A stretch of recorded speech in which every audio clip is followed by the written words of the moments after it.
नमो भगवते वासुदेवाय. सार्थ सुबोध ज्ञानेश्वरी. लेखन व वाचन सौ मनीषा भास्कर अभ्यंकर, महाराष्ट्र, मिरज 416410. अध्याय 13वा. क्षेत्र क्षेत्रज्ञ योग. ज्ञानलक्षण भाग 8वा. अहिंसा भाग 4. कायिक अहिंसा.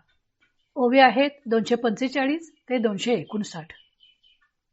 अहिंसेबद्दल इतर शास्त्रांची काय मतं आहेत ते स्पष्ट केल्यावर ज्ञानदेव आता श्रीकृष्णांचे म्हणजे स्वतःचं मत स्पष्ट करत आहेत. तरी तरंगू नोलांडितू, लहरी पाये न फोडितू, साचलू न मोडतू पाणी याचं. तर लाटांचे उल्लंघन न करता किंवा पायाने त्यांना न मोडता, पाण्याचा जो खळखळ आवाज तो मोडू न देता, वेगे आणि लेसा दिठी घालूनी आविसा, जडी बकू जैसा पाऊल सुये. वेगाने व फार जपून आमिषावर दृष्टी ठेवून बगळा जसा पाण्यात पाय घालतो, का कमळावरी भ्रमर पाय ठेविती हळूवार, कुचुंबैल केसर या शंका. अथवा भ्रमर जसे कमळावर कमळातील तंतू चुरगळतील या शंकेने नाजूक रीतीने पाय ठेवतात, तैसे परमाणुपा गुंतले जाणूनी जीव सानुले, तेथ कारुण्या माझी पाऊले लपवून चाले.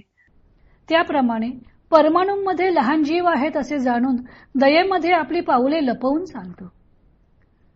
ते वाट कृपेची करीतू, ते दिशाची स्नेह भरितू, जीवातळी अंथरितू आपुला जीवू. तो ज्या रस्त्याने चालतो तो रस्ताच कृपेने भरतो व ज्या बाजूकडे त्याची नजर जाते ती दिशाच प्रेमाने भरलेली करतो व प्राण्यांच्या खाली आपला स्वतःचा प्राण घालतो आणि मग त्यावर चालतो. ऐसी या जतना चालणे जया अर्जुना, हे अनिर्वाच्य परिमाणा पुरी जैना. अर्जुना, अशा रीतीने जपून ज्याचे चालणे असते त्या चालण्याचे वर्णन करता येत नाही आणि ते चालणे अमक्यासारखे आहे म्हणून प्रमाण दिले तरी ते पुरे पडत नाही.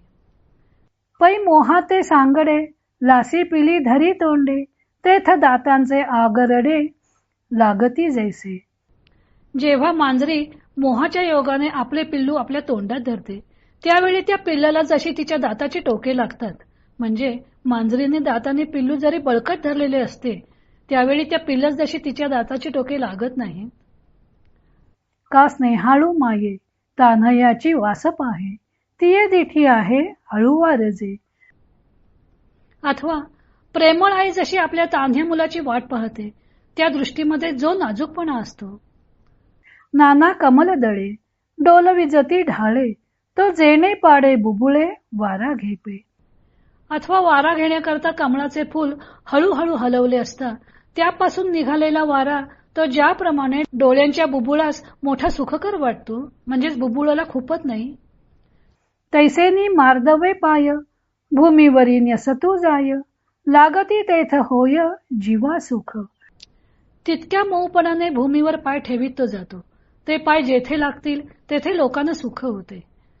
ऐसिया लघिमा चालता कृमी कीटक पंडूस होता, देखे तरी मागवता हळूची निघे. अर्जुना, अशा हळुवारपणाने चालत असताना कृमी कीटक पाहिले तर हळूच तो माघारा फिरतो.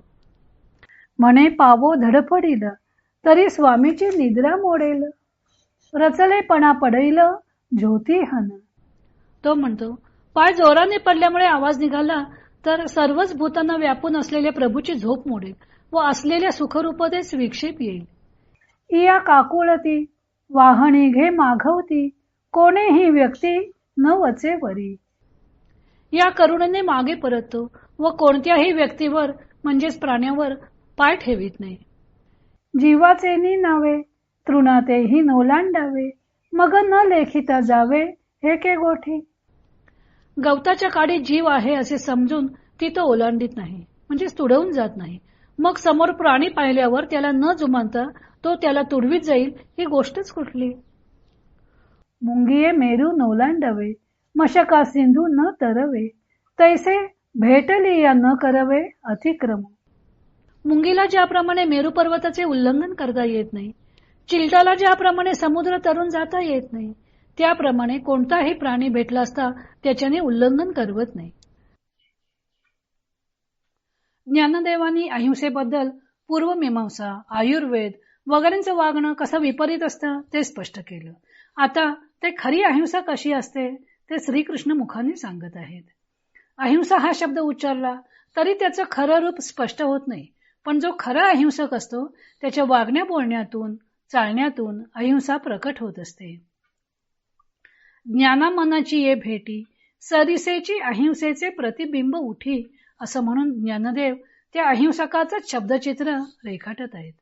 मनुष्याचे कामक्रोधादी जे विकार असतात ते त्याच्या चालण्या बोलण्यातून प्रकट होत असतात. काम त्याच्या डोळ्यातूनच प्रकट होतो, तर क्रोध त्याच्या डोळ्यांबरोबर शारीर हालचालीतूनही प्रकट होत असतो. उलट ज्याचं अंतःकरण प्रेमानं भरलेलं असतं त्याच्या दृष्टीतून व हालचालीतूनही प्रेम जाणवत असतं. त्याच्या अंतःकरणात प्रेम असेल तर ते दुसऱ्याला सुखदायक होईल आणि उलट प्रेम नसून क्रोध असेल तर दुसऱ्याला दुःख होईल. अहिंसा अंगी बांधलेल्या मनुष्याला इतरांविषयी प्रेमभाव वाटत असतो. त्याचे अंतःकरण प्रेमानं इतकं दाट भरलेलं असतं की ते प्रेम त्याच्या हालचालीतूनही जाणवतं. सुरुवातीला ज्ञानदेव अहिंसकाचं चालणं कसं असतं ते स्पष्ट करत आहेत. आपल्या पायाखाली चालताना सुद्धा जीवजंतू येऊन त्यांची हत्या घडत असते. त्यामुळे अहिंसक वृत्तीचा मनुष्य अत्यंत हळूवारपणे चालत असतो. पाय जमिनीवर अलगद ठेवत असतो. त्यासाठी त्यांनी उदाहरण दिले आहे ते बगळ्याचे. बगळा पाण्यामध्ये आपले भक्ष्य शोधत असतो. त्यासाठी तो तळ्यात जातो, परंतु तो इतका हळूवारपणे चालत असतो की आपल्या चालण्याने पाण्यातील लाटा मोडता कामा नयेत व आपल्या येण्याने पाण्यात कोणत्याही प्रकारची खळबळ माजता कामा नये याची काळजी घेत तो अतिशय हळूवारपणे चालत असतो. अहिंसा वृत्ती अंगी बांधलेल्या माणसाचे चालणे हे त्या बगळ्याप्रमाणे अतिशय हळूवार असतं. बगळ्याचा दृष्टांत त्याच्या चालण्यापुरताच मर्यादित अर्थानं घ्यायचा आहे, कारण बगळ्याचा हेतू आणि ज्ञानी मनुष्याचा हेतू हे पूर्णपणे वेगवेगळे आहेत. ज्ञानदेवांना बगळ्याच्या दृष्टांतात कमतरता वाटली, कारण बगळा हळूवारपणे चालतो, त्यात त्याचा हेतू वेगळा असतो. आपली चाहूल लागली तर भक्ष्य पळून जाईल अशा भीतीनं तो हळूवारपणे चालत असतो. तेव्हा त्याचा हळूवारपणे चालण्याचा उद्देश हा अहिंसा होऊ नये असा नसतो. तो आपले भक्ष्य मिळवण्यासाठीच हे करत असतो. म्हणजे नंतर हिंसाच त्याच्या हातून घडत असते. तेव्हा असं वागणं हे चावचोरासारखं होईल. असा जर कोणी आक्षेप घेतला तर त्यांनी दुसरं उदाहरण दिलं आहे ते भ्रमराचं. भ्रमर फुलातील मध पित असतो, पण मध पित असताना तो त्या फुलावर अलगदपणे बसतो. फुलांचे केसर चुरडले जाणार नाहीत याची काळजी घेतो. भ्रमराचा तर मध पिण्याचा उद्देश असतो. तो सुद्धा फुलाला धक्का सुद्धा न लागता, त्यामुळे तो अलगद फुलावर बसतो. त्या भ्रमराप्रमाणेच अहिंसा अंगी बांधलेल्या मनुष्याचं चालणं असतं.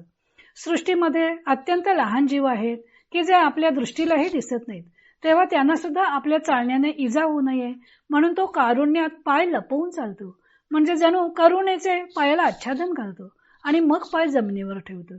त्या लहान जीवांवर कृपादृष्टीचा वर्षाव करत, त्यांच्याकडे स्नेहदृष्टीने पाहत, आपल्या जीवाच्या उभेचे त्यांच्यासाठी पांघरून पसरत तो वाट चालत असतो. आपल्या जीवापेक्षाही त्याला त्या लहान जीवांविषयी कळवळ असतो.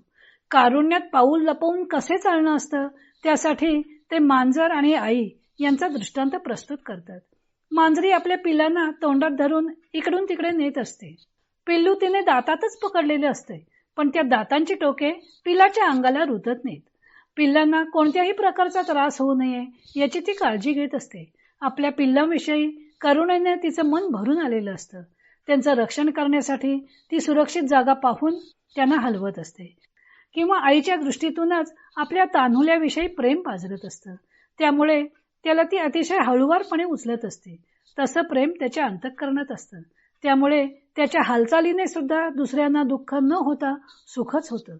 उदाहरणार्थ, वारा घेण्यासाठी कमळाचं फूल हलवलं तर तो वारा जसा डोळ्यातील बुबुळाला सुखदायक व्हावा त्याप्रमाणे त्याची हालचाल अतिशय हळूवारपणे दुसऱ्याला सुखावेल अशी होत असते. सर्व जीवांना तो परमात्मामय पाहत असतो. त्यामुळे चालताना वाटेत कृमी कीटक दिसले तर त्याला वाटते की आपल्या चालण्यामुळे या कृमी कीटकांमधील परमात्म्याची निद्रा मोडेल, त्याला दुःख होईल, म्हणून तो आपली पावले माघारी वळवतो. क्षुल्लक अशा जीवजंतूंविषयी सुद्धा त्याला अतिशय करुणा वाटत असते. साधे तृणाचे पातेही तो ओलांडत नाही. मग एखाद्या व्यक्तीचा अनादर करणे ही गोष्ट त्याच्या बाबतीत संभवतच नाही. चिलटाला समुद्र अथवा मुंगीला मेरू पर्वत जसा ओलांडता येत नाही, त्याप्रमाणे हा दयार्द्र मनुष्य वाटेत भेटलेल्या व्यक्तीला ओलांडून पुढे जात नाही, तिचा अनादर करत नाही. त्याच्या चालण्यात अशी कृपादृष्टीच दिसून येते. अहिंसकाची कायिक अहिंसा कशी असते ते स्पष्ट केल्यावर ज्ञानदेव त्याची वाचिक अहिंसा कशी असते ते स्पष्ट करत आहेत.